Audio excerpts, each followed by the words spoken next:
네, 이렇듯 가자지구 휴전 협상이 난항을 겪는 가운데 중동 상황은 긴박하게 움직이고 있습니다. 휴전이냐 확전이냐 갈림길에 선 중동 상황 짚어보겠습니다. 전쟁사 연구자 임용환 박사 모셨습니다. 어서 오십시오. 안녕하십니까? 네, 안녕하세요. 예, 보신 것처럼 이스라엘과 무장단체 헤즈볼라가 지금 군사적 공격을 주고받았습니다. 이에 대해 헤즈볼라의 공격이 예상되자 선제적으로 공격한 것이다라는 것이 지금 이스라엘의 반응이고 상황인데 배경 그리고 교전 상황에 대해서 먼저 말씀해 주실까요? 지금 중동 전쟁은 약간 좀 과장되게 긴장하는 것 같아요. 근데 물론 이거를 긴장 안 하고 볼 수는 없는데 이란 전면전이라든가 확전이라는 용어부터 우리가 좀 생각을 해봐야 되는데, 그러니까 이란이 지상군을 동원해서 이스라엘을 공격하는 일은 거의 불가능하다고 봅니다.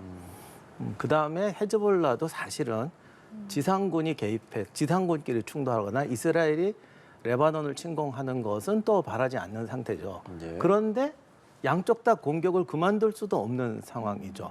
저도 살면서 이런 전쟁은 제가 살면서도 그렇고 역사적으로도 처음 보는 것 같은데, 이 미사일과 드론이라는 게 생기면서 전쟁이라고 할 수도 없고 아니라고 할 수도 없는, 그러니까 서로 돌멩이 던지면서 하고 내가 보복했다고 국민들한테 얘기하고 또 쟤들이 보복할 테니까 우리가 준비해야 된다고 얘기하고, 그러면서 막상 담을 넘어가서 직접 싸우는 거는 안 하고 있는 이런 희한한 전쟁을 처음 보는 거죠. 네. 그렇다고 미사일이 날아가고 공군이 폭격하는 걸 전쟁이 아니라고 할 수도 없고요. 그러니까 과거 같으면 적당히 협박하고 적당히 가시적인 행동으로 끝날 텐데 21세기가 되니까 드론이나 미사일로 폭격하면서 협박하고 과시하는 새로운 형태의 이런 가시법이 나타나 버린 거죠. 네, 이런 이례적인 상황에서 일단 또 오늘 교전은 일단 진정 국면으로 접어들 것으로 보이고 있는데, 하지만 또 말씀해 주신 것처럼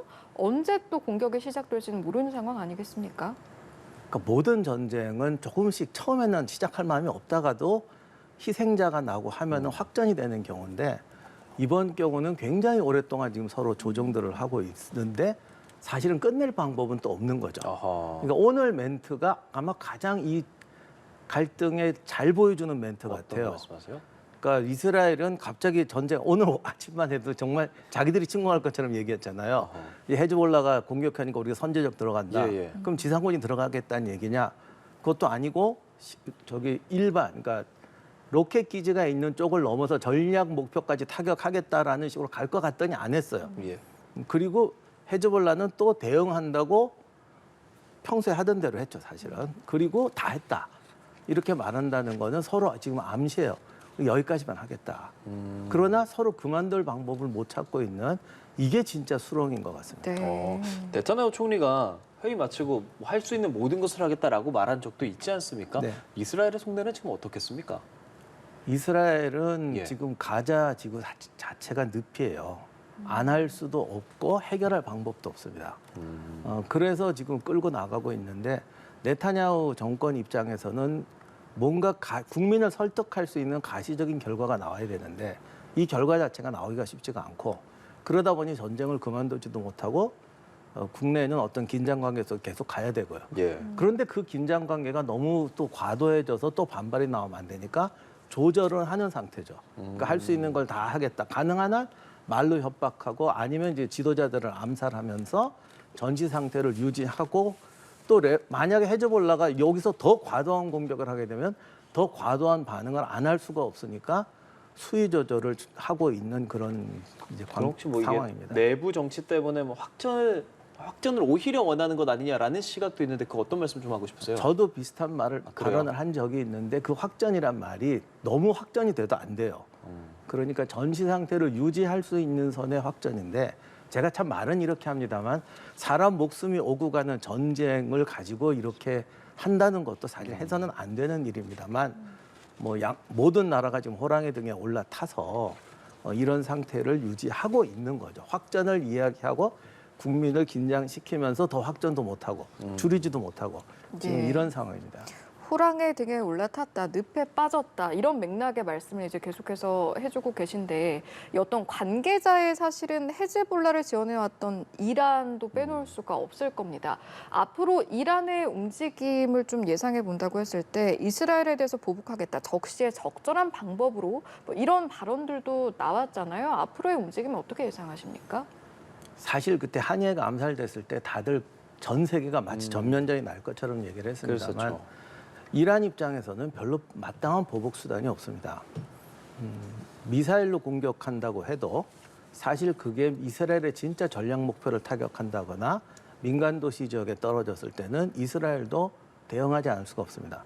근데 사실 미사일과 공중전으로 보복을 하면 이란이 그 부분에서는 이스라엘 상대가 안 됩니다. 그렇다고 지상군을 투입하자니 2,000km를 진군해야 되는데 지금 전 세계의 군단급 병력을 2,000km 밖으로 보낼 수 있는 나라가 몇 나라나 되겠어요. 그리고 제공권을 이스라엘이 완전히 쥐고 있기 때문에 그 2,000km의 보급망을 유지할 수가 없습니다. 그러면 남은 방법은 다시 미사일과 공습으로 돌아오게 되는데 이것도 이스라엘이 대응을 하면은 피해가 더 크고요. 예. 그다음에 이란도 내부에 지금 호메니 혁명 이후로 뭐랄까 이젠 슬슬 히잡도 쓰지 말자 이런 얘기들이 나오고 있잖아요. 예. 그러다 보니까 이란도 어떤 외부적인 위기를 통해서 국내를 결속시켜야 되는 이런 고민이 있는 겁니다. 아마 조금씩은 이제 개혁을 해갈 것 같은데 당장은 바꿀 수가 없으니까 외부적 긴장 관계 속에서 내부를 조금씩 푸는 이런 시기일 겁니다. 그러다 보니까 안 할 수도 없고 확전할 수도 없는 이런 상황인 거죠. 그래서 이번 발언은 저는 이런 뜻이라고 봐요. 우리가 뭔가 하긴 할 것이다. 근데 사실 그렇다고 테러 이런 거 할 수도 없거든요. 네. 그러니까 지금 고민을 하고 있는데 뭔가를 했을 때 이것이 가장 좋은 방법이다라는 걸 미리 이제 전제를 하고 들어가는 거죠. 이제 그런 뜻이라고 저는 봅니다. 알겠습니다. 이스라엘의 이번에 뭐 이스라엘 입장에서는 선제 공격이라고 이야기했고 미국은 그 부분을 일종 지지한다라고 밝힌 상황이지 않습니까? 미국은 어떤 생각들 하고 있겠습니까?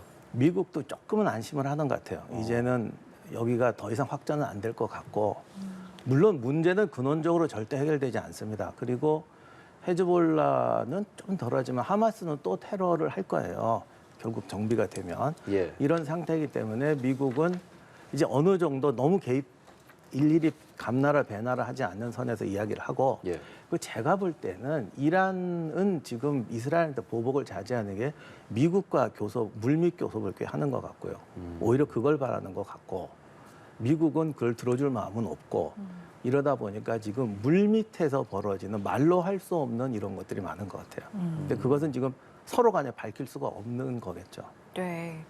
이런 이야기들을 쭉 하다 보면 애초에 이란과 이스라엘은 왜 이렇게 사이가 좋아지지 않았을까라는 질문도 한 번쯤은 시청자분들께서도 떠올리게 될 텐데요. 여기에 대한 부분도 한번 짚고 넘어가 보죠. 제가 중동 문제를 지금 다 말씀드릴 수는 없지만 예. 중동 문제를 우리가 흔히 잘못하는 게 이스라엘과 이슬람 세력의 대결이다. 어허. 또는 뭐 이란과 이스라엘의 대결이라고 보시면 절대 안 됩니다. 중동이라는 지역은 이슬람, 시아파, 수니파 이전에 몇 개의 강대국의 축이 있어요. 이라크, 이란, 지금 새로 등장한 사우디가 등장한 지 얼마 안 됐으니까요. 네. 그다음 뭐 이집트, 튀르키예 이런 축이 있습니다. 그래서 결국은 그 지역에 하나의 어떤 중심 패권이 있어야 되는데 이 중동 국가들은 뭐라고 할까요? 한 국가가 자립해서 살 수가 없어요. 그러니까 정상적인 어떤 메커니즘으로 살아갈 수가 없어서 아직까지는 수직적 관계, 어떤 제국적인 관계가 유지돼야만 형성이 돼야만 되는 곳이에요. 아직까지. 그러다 보니까 그 패권이라는 얘기가 늘 나오게 되는 겁니다. 네. 그래서 과거에는 이란과 이라크가 패권의 두 축이었고 예. 그다음 이집트 3국이 패권의 축이었고 지금 사우디가 등장했고 그 뒤에 미국과 서방 세계가 있고 저 뒤에 러시아와 중국이 있습니다. 이게 복잡하게 얽히니까 이 관계성이 복잡해지는 거죠. 근데 이라크가 지금 초토화됐잖아요. 힘을 잃었는데 이번 사태의 진짜 숨은 원인은 사우디가 이제 새로 패권을 자로 등장하게 되면서 이스라엘과 사실 그 네온시티도 있고 협력을 하면서 중동의 질서를 재편하려고 했거든요. 예. 이게 지금까지 없던 사태였어요. 왜냐하면 이라크, 이란, 이집트 축으로 이루어진 중동의 어떤 힘의 구조가 사우디와 이스라엘이라는 완전히 새로운 사우디가 이스라엘과 협력하면서 중동 분쟁을 이렇게 화합이라고 해야 될까? 어떤 메커니즘 속에서 새로 만들자는 움직임이었습니다. 여기에 대해서 이라크는 지금 힘을 쓸 수 없고 이집트는 내부 문제가 복잡하고 여기에 이란은 고립되어 있고 튀르키예는 준비하고 있고 러시아와 중국은 뒤에서 또 이제 중동 문제에 개입하고 있고 이런 관계 속에서 이란이 하나의 미국과 대립하는 축이 돼 버리니까 여기서 시아파라는 축을 통해서 헤즈볼라나 하마스하고 연결이 되고 지금 이런 문제가 생긴 거죠. 그럼 중동 상황 짧게 마지막으로 여쭤볼게요. 그럼 뭐 휴전 협상 뭐 관련된 얘기도 있는데 앞으로 어떻게 될 거라고 생각하고 계십니까? 지금 서로 출구 전략인데 1단계 출구 전략은 하마스하고 이스라엘이 일단 끝나야 되는데 이게 사실 방법이 없으니까 뭐 문제죠. 미국이 뭐 중재도 하고 뭐 어느 정도 협상을 해야 되는데 지지부진한 모습이에요. 또 협상은 안 될 거고요. 예. 아마 하마스가 결국 포기하는 데까지 갈 것 같아요. 그래요. 그러니까 그 포기라는 게 굉장히 물리적 어떤 뭐 모든 수단을 동원한 포기인데 그 포기라는 게 누르는 거죠. 그런 상태에서 협상이 진행될 것 같으니까 지금 계속해서 뭐 암살이니 폭격이니 이런 가혹한 방법일 것이고 그 문제도 그게 끝나도 팔레스타인의 문제는 해결이 아무것도 안 됐고 분노는 쌓였기 때문에 그 다음 단계로 또 진행이 될 것 같습니다. 알겠습니다. 저희 또 하나의 전쟁인 러시아 우크라이나 상황에 대해서도 이야기를 좀 해보도록 하겠습니다.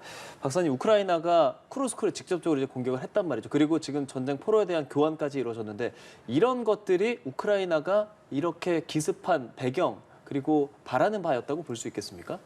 포로 교환은 그냥 부수적인 일이라고 저는 생각합니다. 예. 우크라이나가 쿠르스크를 들어간 데는 세 가지 목표가 있었다고 생각돼요. 첫째는 러시아의 푸틴의 지도력을 좀 손상시키고 예. 러시아 국민에게 전쟁이 지금 너희들이 듣는 식으로 이루어지지 않고 있다. 그런 부분에 대한 어떤 회의나 관심을 불러일으키려는 게 목적이었을 것이고요.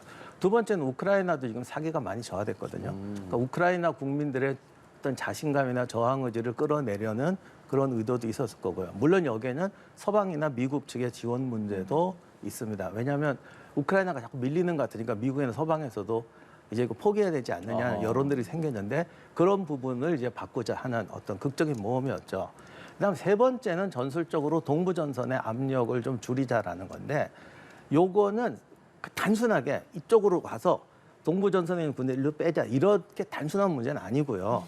그 전술적으로 제가 봤을 때는 A 플랜, B 플랜을 놓고 지금 서로 지금 싸움을 하고 있는 이제 그런 구조라고 생각됩니다. 그 쿠르스크 공습 같은 경우에는 우크라이나에서 이야기하기를 러시아의 공격을 막기 위한 예방 공격이다라고 밝히기도 했는데 박사께서 나오셨으니까 여쭤보고 싶은 것이 지금 이게 사실은 그런데 국제법상 인정되지 않는 방법인데 이렇게 발언을 하는 게 애초에 뭐 어떻게 바라봐야 되는 건지 이 부분 좀 여쭤보고 싶거든요. 그건 그냥 용어를 쓴 것 같습니다. 왜냐하면 국제법상 인정되지 않는 예방 공격이라는 건 상대가 전혀 전쟁을 시작이 안 된 상태에서 내가 봤을 때 너가 칠 것 같으니까 먼저 친다.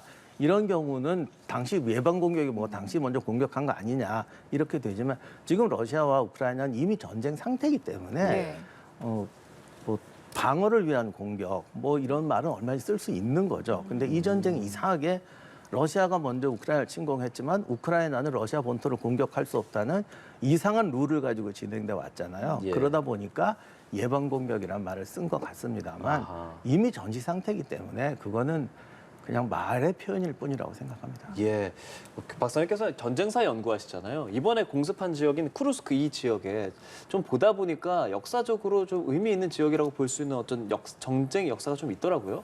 네, 2차 세계대전 때 전쟁사에서 정말 유명한 쿠르스크 전투가 벌어졌던 뭐 세계 2차 대전 사상 최대 규모의 전역, 뭐 최대 규모의 기갑전 이랬던 바로 그 지역인데요. 그것 때문에 공통점이 있지 않느냐라고 말씀하시는 분들이 있는데 그 공통점이라는 건 쿠르스크가 가지는 지정학적 입장이에요. 쿠르스크를 돌파하게 되면 모스크바까지 그냥 평원이 열립니다. 그런 지정학적 유사성. 그다음에 당시 독일군도 모스크바까지 갈 마음은 없었어요. 그 정도에서 그러니까 우리가 총을 겨눠서 모스크바를 조준할 수 있는 총탄이 날아간다는 뜻은 아니고요. 전술적으로 모스크바를 향한 어떤 진로를 열어놓은 상태에서 완충지대를 만들자는 목표였거든요. 그러다 보니까 이번하고 좀 비슷하지 않느냐라고 할 수도 있는데 전투의 양상은 당시는 소련이 독일군이 침공할 걸 알고 거기에다가 200만이 넘는 군대를 주둔시키면서 완전히 요새화했었어요. 근데 이번에는 완전히 기습으로 들어간 것이었고 전략적 목표 자체가 비슷하면서도 다르기 때문에 이 쿠르스크 전역의 승패를 당시의 전투와 비교할 수는 없을 것 같습니다. 네. 앞서 이제 우크라이나의 입장은 저희가 다뤄봤으니까 러시아는 또 앞으로 어떤 결정을 내리게 될지 마지막으로 앞으로의 전황 어떻게 예상하시는지 그 내용 듣고 대담 마무리하죠. 네, 그게 진짜 어려운 문제인데 맞습니다. 지금 쿠르스크와 이 동부전선의 역학 관계는 이게 정말 이제 정말로 지금 치고받는 관계예요. 예를 들면 내가 가위바위보 할 때 내가 주먹을 낼까 이걸 낼까 이런 상태이기 때문에 예. 이건 예측은 불가능하고요. 다 A 플랜, B 플랜이 있을 텐데 약간 지금 치킨 게임 비슷하게 됐어요. 우크라이나는 쿠르스크를 쳐서 동부전선의 병력을 빼고 싶었을 텐데 러시아는 오히려 우크라이나 주력이 쿠르스크로 간 틈을 타서 밀고 나오고 있습니다. 일종의 치킨 게임이죠. 서로 그러는군요. 네. 그런데 이제 또 문제는 러시아도 동부전선도 무한정 밀고 나갈 수가 없습니다. 예비 병력도 부족하고 밀고 나갈수록 병력 소모가 커지는데 우크라이나군은 신병을 투입하고 있지만 방어기 때문에 예. 어느 정도 그 물러서면서 군대를 정비할 수가 있습니다. 그러다 보니 갈수록 압력이 세지는 거죠.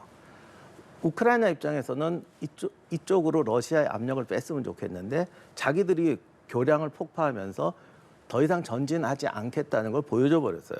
물론 전진할 여력도 만만치 않고요. 그러다 보니 러시아는 러시아대로 참고 버티면서 동부전선에 주력할 수 있는 이런 이상한 치킨 게임이 돼버린 거죠. 그러니까 여기를 이제 어떻게 하느냐는 건 양쪽 다 예비 병력이 얼마나 있느냐, 가용할 수 있는 뭐 어떤 그런 전술적 상황이 어떻게 되느냐, 그리고 한 달 후에 올 이제 라스푸틴 착 이전에 어디까지 자신이 있느냐 이런 여러 가지 복합 요소를 가지고 결정되기 때문에 네. 예상이란 건 불가능하고 이런 구조 속에서 진행된다 정도만 이해할 수 있을 것 같습니다. 예, 뭐 앞서 말씀 나눈 중동도 그렇고 러시아, 우크라이나도 그렇고 워낙 많은 이해관계가 있습니다. 관련된 내용들 전쟁사 연구하시는 임용환 박사와 이야기 나눠봤습니다. 박사님 고맙습니다. 고맙습니다.